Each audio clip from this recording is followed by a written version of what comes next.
Faites attention à ce que vous dites quand vous priez, car je vais vous montrer que Dieu peut littéralement apparaître.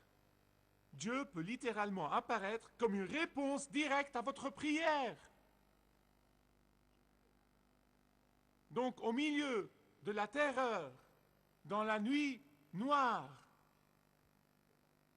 ce n'était pas Ésaü qui s'est montré pour le tuer, mais c'était Dieu qui s'est montré pour le bénir. Vous devez comprendre qu'avant que Dieu le bénisse, il doit lutter avec lui. Celui qui est apparu au milieu de la nuit n'était autre que le Seigneur Jésus-Christ avant l'incarnation. Dans l'Ancien Testament, le Seigneur Jésus-Christ apparaît plusieurs fois. Par exemple, il est apparu à Abraham devant sa tente avec 2 anges. Il est apparu à Josué en temps de bataille. Il est apparu beaucoup de fois. En fait, les théologiens donnent à l'apparition du Christ avant l'incarnation un grand nom, il l'appelle théophanie. C'est comme ça qu'il l'appelle. La plupart des commentateurs vous diront, si vous lisez des commentaires sur ce passage, la plupart d'eux vous diront que Jacob a lutté avec Dieu, et par conséquent, vous devez vous aussi lutter avec Dieu jusqu'à ce qu'il vous bénisse et vous donne ce que vous voulez. Maintenant, je vais vous donner une traduction qui n'est pas dans votre Bible anglaise, mais qui vient tout droit du texte hébreu. Si vous m'écoutez attentivement, dites Amen. Ça va changer votre vie. Ce que je vais vous dire peut changer votre vie. Donc écoutez bien. Parce qu'il est très important pour toute personne qui connaît le Seigneur Jésus-Christ dans sa marche avec lui et dans sa vie avec lui, de comprendre que Dieu n'est pas simplement apparu à Jacob pour lui donner l'opportunité de lutter avec lui. Non, non, non, non, non. Ce n'est pas pour ça que Dieu est apparu à Jacob. Mais Dieu est celui qui est apparu. Pourquoi? Pour qu'il lutte lui-même avec Jacob. Il est vrai que vers la fin, Jacob a tenu le Seigneur Jésus et il a voulu une bénédiction et ne le laissait pas aller avant de l'avoir eu. Mais c'était Dieu qui est apparu pour qu'il amène Jacob à la soumission avant de pouvoir le bénir. Écoutez-moi. Dieu luttera avec nous jusqu'à ce que nous nous rendions. Quand vous et moi persistons dans notre entêtement, Dieu luttera avec nous jusqu'à ce que nous nous rendions. Quand vous et moi tenons à suivre notre propre chemin, Dieu luttera avec nous jusqu'à ce que nous suivions son chemin. Ce paradoxe ne peut jamais être compris par les gens du monde. Ils ne peuvent jamais le concevoir dans leur esprit. Un esprit séculier naturel ne peut jamais le comprendre. Mais les gens de l'esprit le comprennent. Ils le comprennent. Vous savez, au Moyen-Orient, nous disons que le chameau ne peut jamais être chargé de marchandises avant qu'il ne se mette à genoux. Bien-aimés, je veux vous dire une chose. Avant de vous agenouiller devant Dieu, vous n'aurez pas sa bénédiction. Nous ne pouvons pas être bénis avant de plier nos genoux. Nous ne pouvons pas avoir de vraies bénédictions sans complète reddition. Nous ne pouvons pas avoir un vrai succès sans soumission. Nous ne pouvons pas avoir une vraie victoire sans abandonner. Nous ne pouvons pas avoir une vraie efficacité sans céder. Nous ne pouvons pas avoir une vraie puissance avec Dieu sans obéissance. Et je vous dis que nous ne pouvons pas avoir une vraie joie sans un cœur brisé.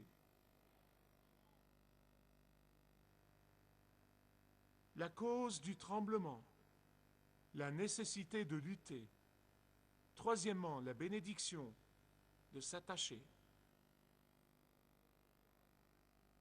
Jacob a continué à lutter avec Dieu. Et il ne s'est pas rendu, il ne s'est pas soumis jusqu'au lever du jour.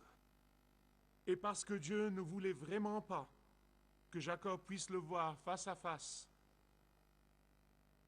il voulait partir au lever du jour, mais Jacob l'a tenu et lui a dit « Non, ne pars pas avant de me bénir. »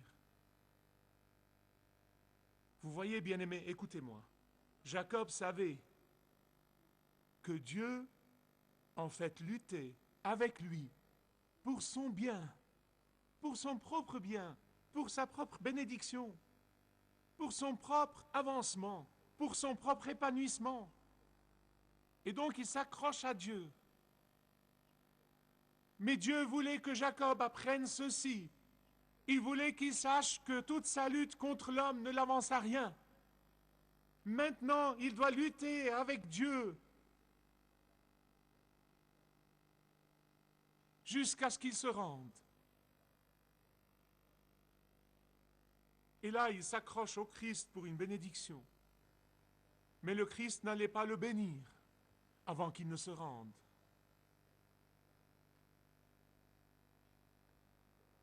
Je suis toujours réticent à dire ça, mais la vérité c'est qu'il y a au moins 3 fois dans ma vie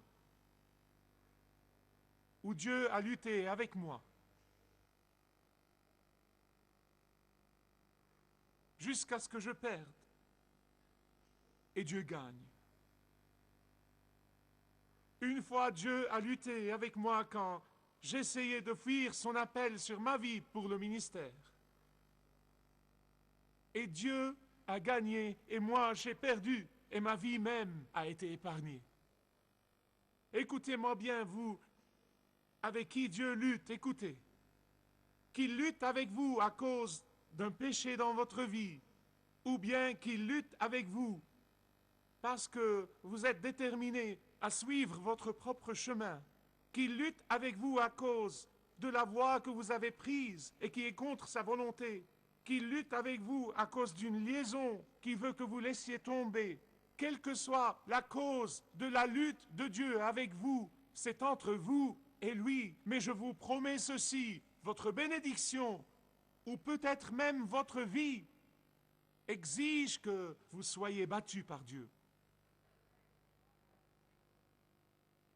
Pour ma part, je suis fier d'être battu par Dieu.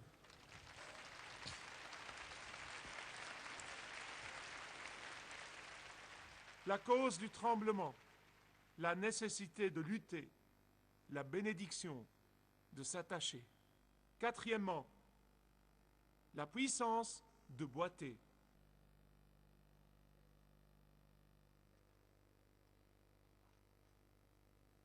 La dernière chose que vous voyez dans le chapitre 32 du livre de Genèse est Jacob qui boite. Il marche en boitant.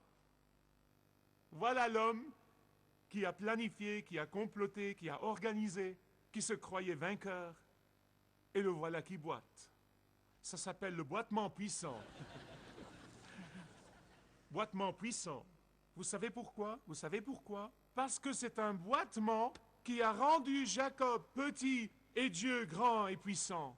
Parce que c'est un boitement qui dit c'est moi qui diminue et c'est Dieu qui croît. Parce que c'est un boitement qui dit je ne marche plus dans ma vie par ma propre force, mais par la force de celui qui m'a appelé.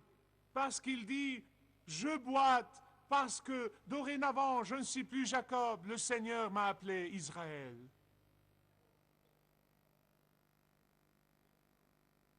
Et le mot Israël veut dire, je ne sais pas, certaines Bibles l'expliquent de différentes façons, mais je peux vous dire de la construction du mot, et je vais vous le prouver. Il veut dire Dieu prédomine, ou Dieu commande, ou Dieu gouverne.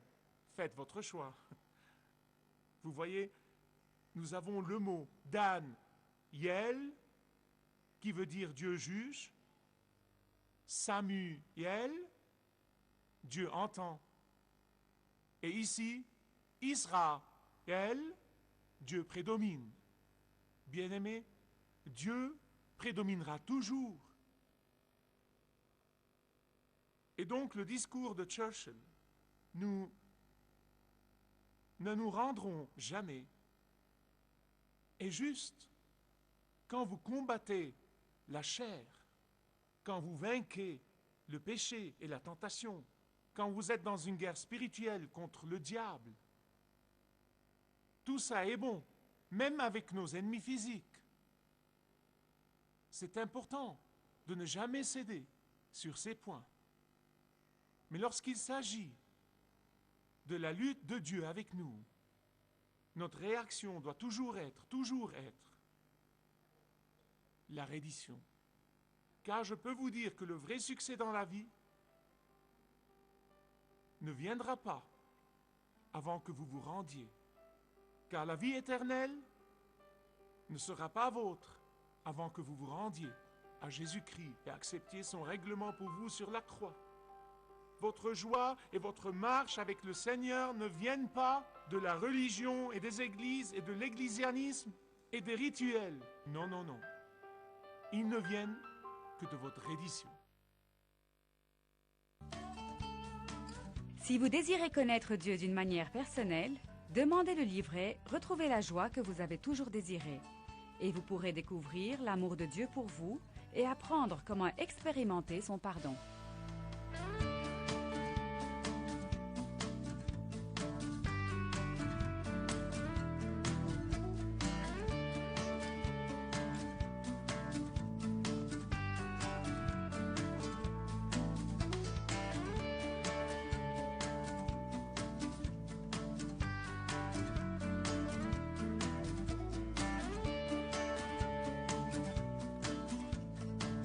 Si vous avez une relation personnelle avec Dieu et vous êtes intéressé à marcher plus intimement avec lui, demandez le livret « 7 pas sur le chemin de la foi » qui vous guidera dans une relation plus profonde avec votre Père Céleste. Demandez votre livret gratuit.